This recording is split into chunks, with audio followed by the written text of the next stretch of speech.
नमस्कार, आप देख रहे हैं हेडलाइंस न्यूज। दिन भर की ताज़ा खबरों के लिए अभी सब्सक्राइब करें, साथ में बेल आइकन भी प्रेस कर लें। खबरों में आगे बढ़ने से पहले वीडियो को लाइक जरूर करें और अपने दोस्तों के साथ ज़्यादा से ज़्यादा शेयर करें। और आप किस राज्य शहर से न्यूज को देख रहे हैं, कमेंट में जरूर लिखें।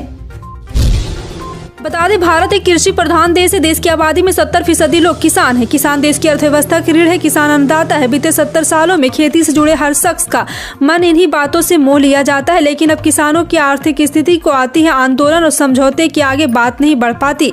23 दिसंबर को पूर्व प्रधानमंत्री और किसान नेता रहे चौधरी चरण सिंह की जयंती पर किसान दिवस मनाया गया। ये दिन सिर्फ औपचारिकताएं निभाने पर का ही है। किसानों की आर्थिक हालात जस की तस पहले से ही बनी हुई है। आर्थिक उदारीकरण का फायदा हर सेक्टर को मिला है। भारतीय शेयर बाजार के लिए हफ्ते का आखिरी ट्रेंडिंग दिन ब्लैक फ्राइडे साबित हुआ। सेंसेक्स 60,000 के लेवल के नीचे जा लुढ़का तो निफ्टी 18,000 के नीचे जा। फिलहाल आपको बता दें, सेंसेक्स 884 अंक के 1.45% की गिरावट के साथ 59,959 अंकों पर कारोबार कर रहा है। एनएसआई का निफ्टी 300 अंक नीचे जा लुढ़का था। फिलहाल निफ्टी 291 अंक या 1.59% की गिरावट के साथ 17,836 अंकों पर कारोबार कर रहा है। भारत में कोरोना वायरस का खतरा अभी टला नहीं है। देश में पिछले 24 घंटे में 163 नए केस सामने आए हैं। नए मामले सामने आने के बाद कोरोना संक्रमण के कुल संक्रमितों की संख्या बढ़कर 4,46,76,678 हो गई। वहीं एक्टिव मामलों की संख्या घटकर 3,380 रह गई। कोरोना के नए वेरिएंट ओमिक्रॉन के मामलों को देखते हुए पिछले एक दिन में कुल 87,723 लोगों को वैक्सीन की डोज ली है। ट्विटर ने शुक्रवार को लंबे समय से प्रतीक्षित फीचर की घोषणा की, जिसे उसके बॉस एलन मस्क ने मंच पर लाने का वादा किया था। ब्लू यूजर्स अब 1080p रिजोल्यूशन और 2 GB फाइल साइज में वेब में 60 मिनट तक की वीडियो अपलोड कर सकते हैं। ट्विटर ने अपने ब्लू पेज को अपडेट किया, जिसमें उसने जानकारी साझा की। यह भी साझा किया गया है कि सभी वीडियो को कंपनी के नियमों का पालन करना चाहिए। इससे पहले ट्विटर ब्लू सब्सक्राइबर 512 MB की फाइल साइज लिमिट के साथ 1080p रिजोल्यूशन पर प्लेटफॉर्म पर 10 मिनट लंबे वीडियो अपलोड करने में सक्षम थे। बिहार में एनडीए गठबंधन टूटे कई महीने हो चुके हैं और इस दौरान बीजेपी सूबे के सीएम नीतीश कुमार को एनडीए में टूट के लिए कई बार जिम्मेदार ठहरा चुकी है और उन्हें धोखेबाज तक बता चुकी है। लेकिन अब बिहार के ऊर्जा मंत्री विजेंद्र यादव ने बताया कि आखिर बिहार एनडीए में टूट क्यों हुई और क्यों बीजेपी को सरकार से बाहर होना पड़ा। दरअसल मंत्री विजेंद्र यादव ने दावा किया है कि संजय जायसवाल और विजय सिन्हा के कारण ही एनडीए में टूट पड़ी है। बता दें कि बीजेपी ने बिहार प्रदेश कार्यालय पर एक पोस्टर लगाया। पोस्टर वार के जरिए बीजेपी शासन और महागठबंधन शासन की तुलना की गई है। संसद के शीतकालीन सत्र की छोटी अवधि को लेकर राजनीतिक विवाद गर्मा गया है। कांग्रेस ने इसको लेकर सवाल उठाया तो जवाब देते हुए लोकसभा अध्यक्ष ओम बिरला ने कहा कि सदन की बिजनेस एडवाइजरी कमेटी में कामकाज को लेकर फैसला होता है, जिसमें सभी दलों के नेता शामिल होते हैं। इसके साथ ही बिरला ने यह भी कहा है कि बिजनेस एडवाइजरी कमेटी की बैठक में सभी दलों की सहमति से ही सत्र को जल्दी समापन का फैसला किया गया। हमें उत्तर प्रदेश को देश की अर्थव्यवस्था के ग्रोथ इंजन के रूप में आगे बढ़ाना है तो हमें कृषि विकास की दर को वर्तमान दर से दुगना करना होगा। उत्तर प्रदेश में इसकी क्षमता है। देश की आबादी का 16% हिस्सा उत्तर प्रदेश में है तो 11% कृषि भूमि है। यह देश में सबसे उर्वरा भूमि है। सबसे अच्छा जल संसाधन भी हमारे पास है। पूरे देश के कुल खाद्यान्न का 20% उत्तर प्रदेश से आता है। अगर हम अपने संसाधनों का सही नियोजन कर ले तो हम इसे और आगे बढ़ा सकते हैं। दिल्ली नगर निगम चुनाव में आम आदमी पार्टी की जीत के हफ्तों बाद पार्टी ने शुक्रवार को मेयर और डिप्टी मेयर पदों के लिए उम्मीदवारों की घोषणा की। पटेल नगर निर्वाचन क्षेत्र के वार्ड नंबर 86 से पार्षद शैली ओबराय के मेयर पद के लिए नामित किया गया और आले मोहम्मद इकबाल को डिप्टी मेयर पद के लिए नामित किया गया। शैली ओबराय दिल्ली विश्वविद्यालय के पूर्व प्रोफेसर और पहली बार पार्षद है जिन्होंने भाजपा के गढ़ से दिल्ली निकाय चुनाव जीता था। वहीं आले मोहम्मद इकबाल मटिया महल विधानसभा क्षेत्र से विधायक और आप नेता शोएब इकबाल के बेटे हैं। नागरिक उड्डयन मंत्रालय ने शुक्रवार को कहा है कि पिछले 5 सालों में स्थानीय हवाई कंपनियों द्वारा हुए हवाई हादसों की सूची लंबी है। मंत्रालय के अनुसार इनमें से 12 हवाई कंपनियां वर्तमान में देश में कार्य कर रही। देश में बढ़ते हवाई हादसों पर उड्डयन राज्य मंत्री विमान जनरल वीके सिंह ने संसद में लिखित जवाब देते हुए कहा है कि पिछले 5 सालों में तकनीकी कारणों से 2613 हवाई अड्डे दर्ज किए गए हैं और इनमें इंडिगो एयरलाइंस शीर्ष पर रहा है। पश्चिम बंगाल में जीत के बाद तृणमूल कांग्रेस की नजर अब पूर्वोत्तर राज्यों पर है। मेघालय के दौरे के बाद सीएम ममता बनर्जी अब त्रिपुरा के दौरे की तैयारी करें। त्रिपुरा के तृणमूल कांग्रेस के प्रदेश अध्यक्ष पीयूष कांति बिस्वास ने शुक्रवार को कहा है कि पश्चिम बंगाल की मुख्यमंत्री ममता बनर्जी के जनवरी के पहले सप्ताह में त्रिपुरा का दौरा करने की संभावना है। बता दें कि टीएमसी अगले साल त्रिपुरा के विधानसभा चुनाव लड़ने की तैयारी कर रही है। साल 2022 कांग्रेस के लिए बहुत महत्वपूर्ण वर्ष साबित हुआ है। इस साल पार्टी ने एक गैर गांधी के अध्यक्ष चुनकर पार्टी में बड़े बदलाव का संकेत दिया।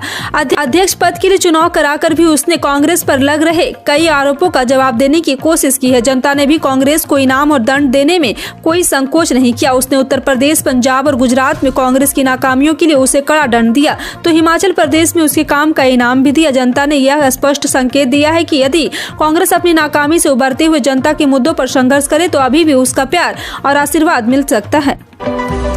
दिल्ली सरकार और एलजी सक्सेना के बीच तकरार बढ़ती जा रही। डिप्टी सीएम मनीष सिसोदिया ने एलजी को पत्र लिखकर अब आरोप लगाया कि सरकारी कामकाज में दखल किया जा रहा है, अफसरों को धमकी दी जा रही है। उन्होंने पत्र में लिखा, एलजी साहब सरकार के रोजमर्रा के कामों में दखल अंदाजी कर रहे हैं। आप मंत्रियों को साइड करके सीधे अफसरों को आदेश दे रहे हैं। गलत काम न करने पर अफसरों को सस्पेंड करने की धमकी दे रहे हैं। ऐसा करना सुप्रीम कोर्ट के आदेशों के खिलाफ है।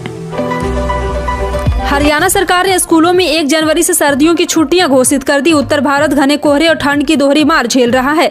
पिछले कुछ दिनों में शीतलहर से ठिठुरन बढ़ी है। इसके मद्देनजर राज्य सरकार ने स्कूल सर्दियों की छुट्टियों का ऐलान कर दिया। हरियाणा के शिक्षा मंत्री कंवर पाल गुर्जर ने खुद स्कूलों के विंटर वेकेशन की घोषणा की है। प्रदेश के सभी स्कूल 1 जनवरी से 15 जनवरी 2023 तक बंद रहेंगे। दरअसल स्कूल में पढ़ने वाले बच्चों के माता पिता अभिभावक भी छुट्टियों की मांग कर रहे थे।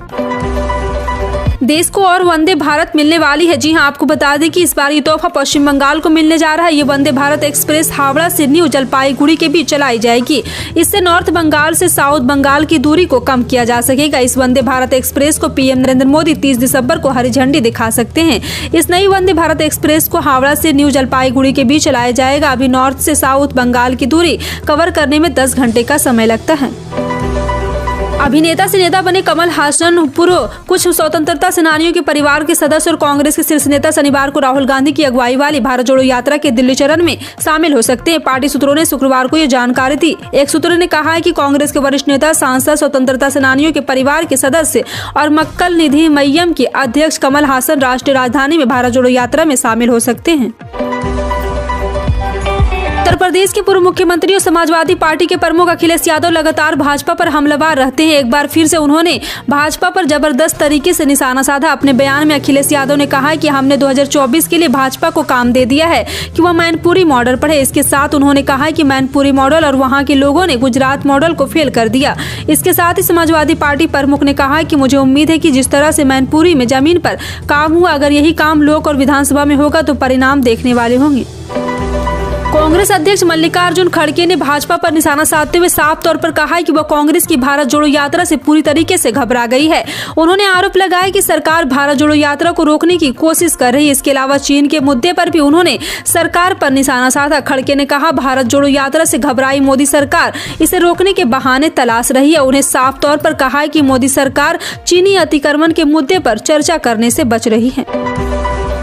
अगर आप भी सोना में निवेश करना चाहते तो आपके पास इस साल सरकारी दर पर सोने में निवेश का आखिरी मौका है। दरअसल केंद्र सरकार 19 दिसंबर से सस्ता सोना बेच रही है, जो 23 दिसंबर खत्म होने जा रहे। भारतीय reserve bank sovereign gold bond scheme की वित्त वर्ष 2022-23 की तीसरी श्रृंखला के तहत इन दिनों सोना बेच रही है। इसके बाद आरबीआई इस वित्त वर्ष का आखिरी बॉन्ड 6 से 10 मार्च 2022 के बीच जारी करेगा। शेयर बाजार में हुई भारी गिरावट के बीच यस बैंक के शेयर भी बुरी तरह गिर गए हैं। 13 दिसंबर को स्टॉक का भाव 24.75 रुपए पर पहुंच गया था, लेकिन अब ये शेयर 18 रुपए के स्तर के आसपास कारोबार कर रहा है, यानी उच्च स्तर में इसमें 25% की गिरावट देखने को मिली है। आपको बता दें कि एक बार फिर से इससे पहले यस बैंक के शेयर ने 1 महीने के अंदर 25% की तेजी के साथ दिखाई दी और आज एनएसई पर इस बैंक का शेयर 4% के ज्यादा टूट गया है। हिमाचल प्रदेश में हाल ही में एक बार फिर से संपन्न हुए विधानसभा चुनाव में कांग्रेस पार्टी ने पुरानी पेंशन स्कीम को फिर से लागू करने का वादा प्रदेश की जनता से किया था। इस वादे ने चुनाव में कांग्रेस की शानदार जीत में अहम भूमिका निभाई। जनता ने बीजेपी को सत्ता से बेदखल कर दिया। अब उस वादे को पूरा करने की बारी मुख्यमंत्री सुखविंदर सिंह सुक्खू की है। उन्होंने भले ही पहली कैबिनेट में इसको लेकर फैसला लेने की बात कही है, लेकिन कांग्रेस विधायक फंड की कमी की बात कर रहे हैं। साल 2016 में मोदी सरकार ने 1000 रुपये और 500 रुपये के नोटों को बंद करने का फैसला लिया था। सरकार के उस फैसले की खूब आलोचना भी की गई थी। इतना ही नहीं, सरकार के उस फैसले के खिलाफ सुप्रीम कोर्ट ने कई याचिकाएं भी दायर की थी। आपको बता दें कि अब उन याचिकाकर्ता पर सुप्रीम कोर्ट 2 जनवरी 2023 को याचिकाओं पर सुप्रीम कोर्ट फिर से सुनवाई और फैसला कर सकती है। भारत के मुख्य न्यायाधीश DY चंद्रचूड़ ने शीर्ष अदालत के न्यायाधीश न्यायमूर्ति S रविंद्र भट्ट की अध्यक्षता में एक समिति का गठन किया। ये समिति शीर्ष अदालत परिसर को विकलांगों के अनुकूल बनाने के लिए और उनकी भौतिक और कार्य तक पहुंचकर ऑडिट करेगी। बिहार में जहरीली शराब कांड के बाद सरकार और प्रशासन सख्ते में है। सरकार के स्तर पर शराबबंदी कानून की समीक्षा हो रही है और उधर मद्य निषेध विभाग भी कमियों को दूर करने में लग गया है। इस बीच मद्य निषेध विभाग ने विभाग में रिक्त पड़े पदों को भरने का फैसला लिया है। इसके लिए काम शुरू भी कर दिया गया। मद्य निषेध विभाग से मिली जानकारी के अनुसार विभाग संविदा पर पदाधिकारियों को बहाल करेगा। मद्य निषेध निरीक्षक, अवर निरीक्षक, सहायक निरीक्षक के खाली पद भरे जाएंगे। आपको बता दें कि इस वर्ष नियोजन में किया जाएगा और इसके लिए सेवानिवृत्ति पदाधिकारी को आवेदन मांगा गया है। इन सभी खबरों पर क्या कहना है कमेंट सेक्शन में टाइप करके जरूर बताएं। इसी तरह की पल पल की अपडेट जानने के लिए जुड़े रहें आप अपने हेडलाइंस न्यूज के साथ। मिलते हैं अगली बड़ी खबर में, तब तक के लिए जय हिंद।